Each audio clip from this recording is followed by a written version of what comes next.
तो पहला प्रश्न आज का प्रश्न है, सुरेश नितिन से 40% अधिक धन अर्जित करता है। नितिन को गुहा से 20% कम धन मिलता है। अगर नितिन की आय 5,000 रुपया है तो सुरेश गुहा से कितना प्रतिशत अधिक धन अर्जित करता है। प्रश्न को अच्छे से समझिएगा। प्रश्न में कहा गया कि सुरेश को नितिन से 40% अधिक मिलता है, जबकि इस नितिन को गुहा से 20% कम मिलता है। अगर नितिन की आय 5,000 रुपया है तो सुरेश को गुहा से कितना प्रतिशत अधिक धन मिलेगा। मेरी बात को पहले समझिए आप, उसकी बात रखिएगा। पहले बहुत बढ़िया से समझिए। मैंने कहा कि सुरेश नितिन से 40% अधिक, नितिन गुहा से 20% अधिक, मतलब सुरेश का जो इनकम है वह नीतीश के इनकम पे डिपेंड कर रहा है, जबकि नितिन का इनकम गुहा के इनकम पे डिपेंड कर रहा है। तो ऐसे प्रश्न जब रिलेटेड रहते हैं तो देखते हैं कि कौन किस पर डिपेंड कर रहा है। तो ओवरऑल सब बात डिपेंड कर रहा है गुहा पर। इसलिए ध्यान दीजिएगा, 3 नाम है, तीनों को लिख लो, सुरेश, नितिन और गुहा। ध्यान दीजिएगा, सुरेश की आय नितिन से 40% अधिक, नितिन की आय गुहा से 20% कम। तो गुहा की आय यदि मैं 100 मान लूं तो नितिन की आय 80 होगी, और नितिन से यह 40% अधिक है। इसका मतलब कि इससे इसका 40% अधिक, अर्थात इसका 140% निकालेंगे तो 18 चौक 72 से 11 पर 2 होगा। मतलब अब साफ हो गया कि गुहा की आय 100 है, नितिन की आय 80 है और सुरेश की आय 112 है। मेरी बात आप लोगों को समझ में आ रही है क्या। तो अब प्रश्न में कहा गया, अगर नितिन की आय 5,000 है तो सुरेश गुहा से कितना प्रतिशत अधिक धन अर्जित करता है। तो नितिन की आय दिया हुआ है कितना, 5,000। तो नितिन की आय का भागा नितिन की आय से निकालना। सुरेश का आय है, पहले सुरेश की आय निकाल लेते हैं। तो सुरेश की आय होगी कितनी, तो गुना करेंगे 112 से। बात समझ रहे हैं। 5 से इसको काटिएगा, 16 बार में कट गया। 4 चौका 16 और 4 से काटेंगे तो 4 दूना 8, 8 चौका 32, यानी 28 बार में।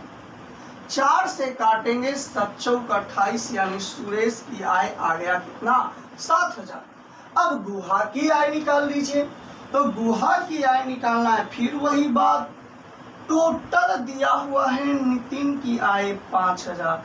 नितिन की आय का भागा नितिन की आय से गुहा का निकालना है। 100 से काट देंगे, 5 से काटेंगे 1000 बार में कट गया। 16 25 80। अब इसको काटेंगे 4 चौका 16, 25 चौके 100, 4 से इसको 25, 25 25 ये 625, 10। मतलब सुरेश की जो आय है वह 7,000 है, गुहा की आय 6250 है। तो अधिक कौन है, सुरेश। लेकिन प्रश्न में नहीं पूछा जा रहा, प्रश्न में पूछा गया सुरेश गुहा से कितना % अधिक। तो सुरेश 7,000, गुहा 6250 का अधिक कितना, 750। अरे 750 अधिक है, कहाँ से अधिक, 6250 से गुना करेंगे 100 से, 25 या 75 30 बार में, 25 25 ये 625, यहाँ आ गया 250, 1 0 से 1 0 खत्म, 25 चौका 100, तो 4 तिहाई 12%। इस प्रश्न का सही आंसर होगा 12%। लेकिन सावधान, ये तो लॉन्ग है। मेरा कहना यह होता है कि जब कभी भी आपके प्रश्न के अंदर कितना % अधिक या कितना % कम की बात करेगा तो प्रश्न में दिए गए इस निश्चित राशि से कोई मतलब नहीं रखते हैं। ध्यान दीजिएगा, कॉन्सेप्ट बहुत जबरदस्त दे रहा हूं। कॉन्सेप्ट क्या है कि जब कभी भी प्रश्न के अंदर यह आपसे पूछ दिया जाए कि कितना परसेंट अधिक या कितना परसेंट कम, तो आप उसी समय समझ जाना कि प्रश्न में दिए गए निश्चित राशि से हमें कोई मतलब नहीं रखना है, अर्थात इस 5000 से कोई मतलब नहीं रखना है। तो सर मतलब रखना किससे है? अरे मतलब रखना है हमें रेशियो से। किससे मतलब रखना है? मतलब रखना है हमें रेशियो से। तो आइए रेशियो पे विचार करते हैं। हम लोग विचार करेंगे किस चीज पर? रेशियो पर। सुरेश की आय नितिन की आय से 40% अधिक है, जबकि नितिन की आय गुहा की आय से 20% कम है। सुरेश डिपेंड कर रहा है नितिन पर और नितिन डिपेंड कर रहा है गुहा पर। तो गुहा की आय को मैंने मान लिया 100, लेकिन नितिन गुहा से 20% कम है, तो यह होगा 80। लेकिन नितिन से सुरेश 40% अधिक है, तो 80 से 40% इसको अधिक कर देंगे। तो अभी अभी हम लोगों ने निकाला है 80 का 140% 112 होता है। कितना होता है? 112। तो जरा देखिए, मैंने क्या बोला कि रेशियो से मतलब रखेंगे, और यदि रेशियो से मतलब रखिएगा तो एक ही लाइन में आंसर हो गया। सुरेश की आय अब 112, नितिन की आय 80 और गुहा की आय 100। तो प्रश्न पूछा सुरेश गुहा से कितना % अधिक? तो सुरेश गुहा से अधिक है कितना? 12। चूंकि 100 पर है ही तो डायरेक्ट बोल देंगे कि 12% अधिक।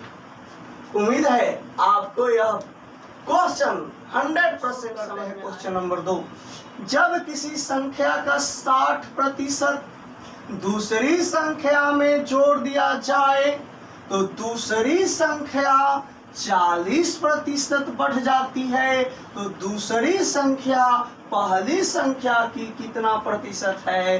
देखिए फिर आया दूसरी संख्या पहली संख्या का कितना % है, लेकिन सावधान, इस प्रश्न में निश्चित राशि है ही नहीं, केवल रेशियो दिया हुआ है, तो केवल रेशियो से ही काम चलाएंगे। सबसे पहले इस प्रश्न को लॉन्ग बनाते हैं और फिर इसका शॉर्टकट क्या होगा तुरंत देखेंगे। तो आइए, जब किसी संख्या का 60% दूसरी संख्या में जोड़ दिया जाए तो दूसरी संख्या 40% बढ़ जाती है। इस बात का अर्थ कि दो संख्या है। मैं भी मान लेता हूं कि पहली संख्या जो है वह कुछ न कुछ है, x है, दूसरी संख्या भी कुछ न कुछ है, मैंने मान लिया कि y है। तो जब किसी संख्या का 60% दूसरी संख्या में जोड़ दिया जाए, इस बात का अर्थ कि इस x का 60% लेंगे और दूसरी संख्या में जोड़ देंगे, तो दूसरी संख्या 40% से बढ़ जाती है। दूसरी संख्या कितने % से बढ़ जाती है? दूसरी संख्या 40% से बढ़ जाती है। तो मैंने लिया x। जब किसी संख्या का 60% दूसरी संख्या में जोड़ दिया जाता है तो x का 60% x का मतलब गुना 60% कर दिया, दूसरी संख्या में जोड़ दिया जाता है, अर्थात दूसरी संख्या में जोड़ दिए तो दूसरी संख्या 40% से बढ़ जाती है, यानी दूसरी संख्या ये जो y है खुद अपने y के 40% हो जाएगी, बढ़ जाएगी। तो अब ध्यान देना, खुद 40% से बढ़ गया तो y से y कैंसिल। यहाँ बच रहा है x का 60% इज इक्वल टू y का 40%। तो परसेंट से परसेंट कैंसिल, 20 तिया 60 और 20 दूना 40, तो 3x बराबर 2y। तो x अनुपात y यदि बात करें तो हम लोगों का होगा 2:3। तो पूछा गया दूसरी संख्या पहली संख्या की कितना % है? कौन? दूसरी। किसकी? पहली की, तो पहली x है, जिसके साथ कितना के साथ की रहेगा वो नीचे चला जाएगा, यह वाला संख्या चला जाएगा ऊपर और गुना करेंगे 100 से, प्रतिशत निकल गया 150%। बोलो समझ में आया कि ना आया? कहिए ना आया सर। लेकिन एक बार और समझाइए, जब किसी संख्या का 60%, x का 60% दूसरी संख्या में जोड़ दिया जाए तो दूसरी संख्या जो है 40% बढ़ जाती है, तो दूसरी संख्या y या अपने का 40% बढ़ा हुआ महसूस करता है, तो दोनों बात आपस में बराबर, y से y कट गया तो बचा x का 60% बराबर y का 40%, परसेंट से परसेंट काटे 20 तिहाई 60, 20 गुना 40, 3x बराबर 2y। तो x और y का जब रेशियो लिखेंगे तो 2:3 होगा। अब इस प्रश्न को लॉन्ग बनाए हैं, अब इस प्रश्न को शॉर्ट देखिएगा। क्या कहता है, जब किसी संख्या का 60% दूसरी संख्या में जोड़ दिया जाए तो दूसरी संख्या 40% बढ़ जाती है। हम जोड़वे नहीं करेंगे, खाली x का 60% निकालेंगे, न जोड़ेंगे न तुम बढ़ाना, न जोड़ेंगे न तुम बढ़ाना, तो बढ़ेगा नहीं तो y का तुम भी 40% रह जाओगे। मैंने क्या बोल दिया, न जोड़ेंगे न तुम बढ़ना, तो न जोड़ेंगे न बढ़ेगा, तो न जोड़ा और न बढ़ा, तो x का 60% बराबर हो गया y के 40% के। रेशियो लिखेंगे x बटा y का, तो यहाँ 3 यहाँ 2, तो 2/3। अब बोला था दूसरी संख्या पहली संख्या का कितना परसेंट है, दूसरी संख्या है 3, पहली संख्या है 2, तो पहली संख्या का जिसके साथ का हो जाएगा नीचे और यह वाला राशि ऊपर और गुना 100, यानी आंसर हमारा हो गया 150%। मेरी बात समझ में आई क्या? बिल्कुल आई सर, अब कोई दिक्कत नहीं है। अब प्रश्न नंबर 3 को हम लोग चलते हैं। प्रश्न नंबर 3 हमारा क्या है?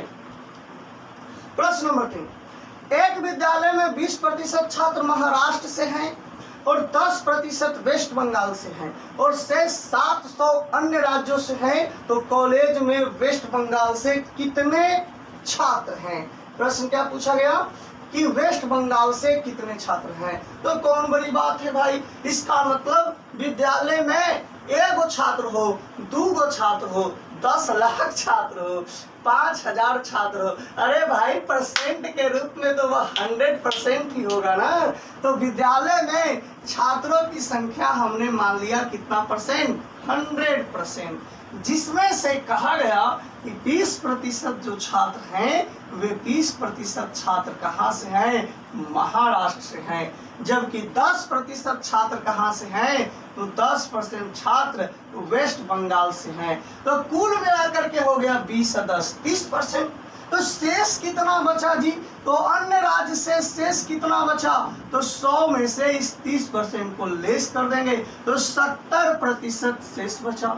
और यही 70% की वैल्यू प्रश्न में दे रखा है 700, अरे 70% की वैल्यू प्रश्न में दे रखा है 700, तो 700 का भागा लगा देंगे, 70 से निकालना है कि वेस्ट बंगाल में कितने हैं, तो वेस्ट बंगाल में मात्र 110% ही है ना, तो गुणा कर देंगे, 10 से कट गया 10 बार में, 10 से 10 से गुणा करोगे आ गया 100, मतलब वेस्ट बंगाल में छात्रों की संख्या कितनी होगी, 100। आंसर नंबर हमारा 2 सही हो गया।